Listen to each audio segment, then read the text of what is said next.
Hello everyone. As we celebrate World Heart Day on 29th September, there are a few guidelines which the World Heart Federation has put out as part of the celebrations of World Heart Day this year. Now, these regulations put into account the current pandemic situation. So, this video is devoted to explaining that guide in some detail and how you can use your heart to beat heartbreak. So come, let's start off this video about World Heart Day. Use your heart to beat heartbreak. Cardiovascular disease is the #1 cause of death on the planet. It has many causes, from smoking to diabetes, high blood pressure, obesity, and air pollution. In the time of COVID-19, cardiovascular disease patients are faced with a double-edged threat. Not only are they more at risk of developing severe forms of the virus, but they may also be afraid to seek ongoing care for their hearts. Use your heart to beat heartbreak for society, your loved ones, and you this World Heart Day.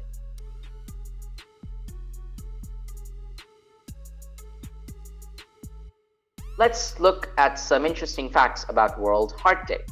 World Heart Day is celebrated on 29 September of every year. It is aimed at drawing people's attention to heart illness and the range of associated health issues. The day is commemorated to promote different preventative measures, steps, and changes in lifestyle to avoid any cardiovascular diseases, such as heart attack, stroke, heart failure, and any other condition related to the same. On average, more than 17 million people die from heart-related illnesses every year. This is more than that of people who die from HIV, malaria, and cancer.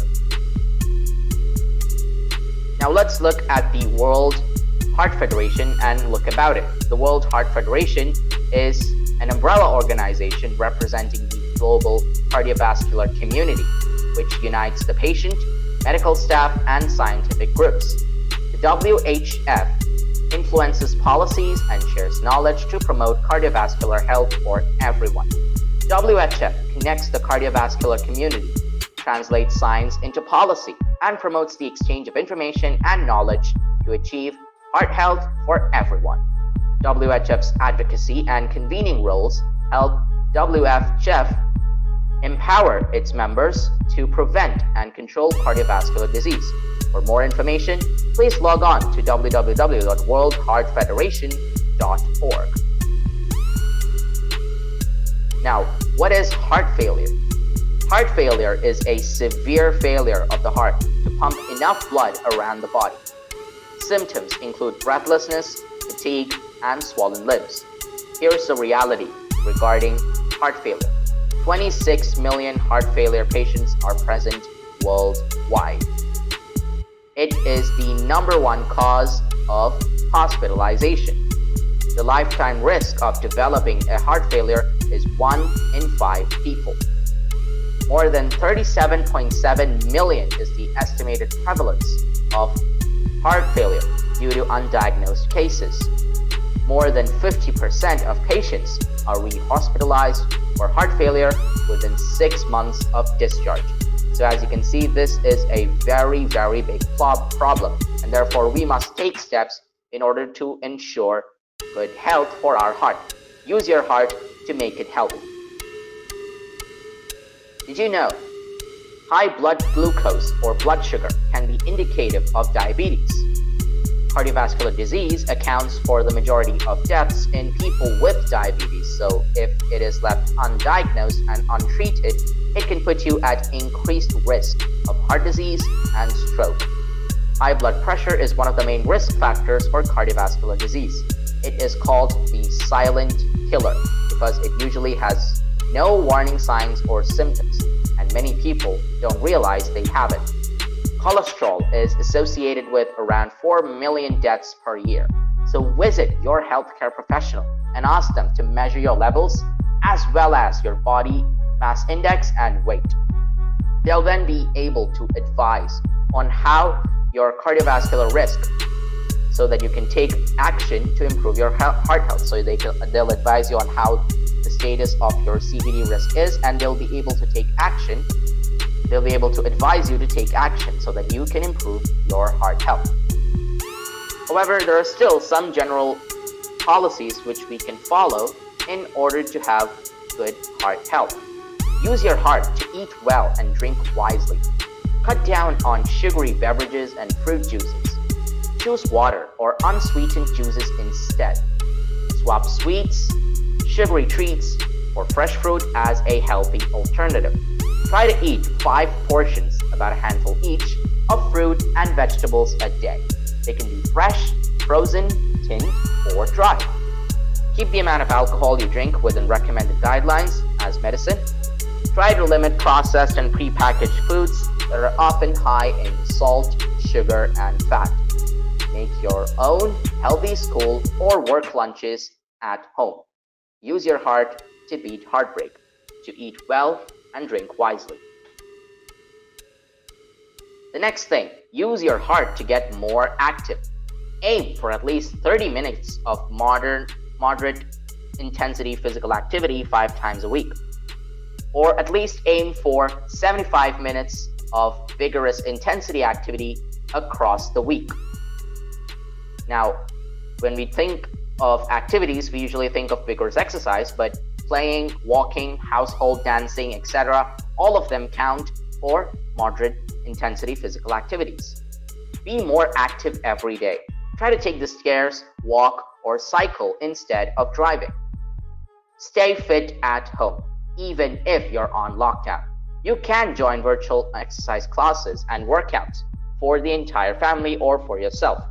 You can also download an exercise app or use a pedometer to keep track of your progress.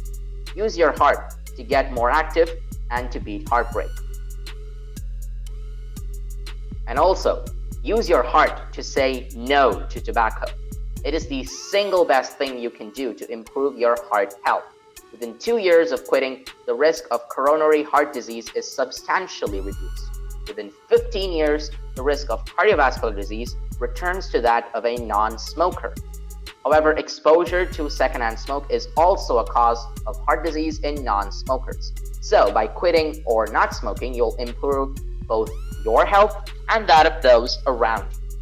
However, if you have trouble stopping tobacco, then seek professional advice and ask your employer if they provide smoking cessation services. Use your heart to say no to tobacco and beat heartbreak. Now, as an overview, these are the list of things that you can do to prevent heart failure. Number 1, exercise regularly. Number 2, maintain a heart-healthy diet. Number 3, don't smoke. Number 4, keep an eye on your body weight. Number 5, reduce your blood pressure. Number 6, control your diabetes. Number 7, manage your cholesterol. And number 8, take heart protective medications as prescribed. Use your heart to take part. We're living in unprecedented times. We don't know what course the pandemic will take in the future, but we do know that taking care of our hearts is more important than ever. So this year on 29 September, help the World Heart Federation to spread the word by visiting its content hub. WHF will be adding lots of resources and ways to get involved in the run-up to World Heart Day. Visit www.worldheartfederation.org/worldheartday/WHD resources. And that concludes this video about the World Heart Day. This video is brought to you by Brain Blitz Audios. We're an educational channel which also spreads awareness about various important diseases and pandemics and how we can handle them. So if you want to learn more, then please do visit www.youtube.com/c/brainblitzaudios to know more about our channel. So until the next episode, use your heart to prevent heartbreak, stay healthy, and stay safe. Bye-bye for now.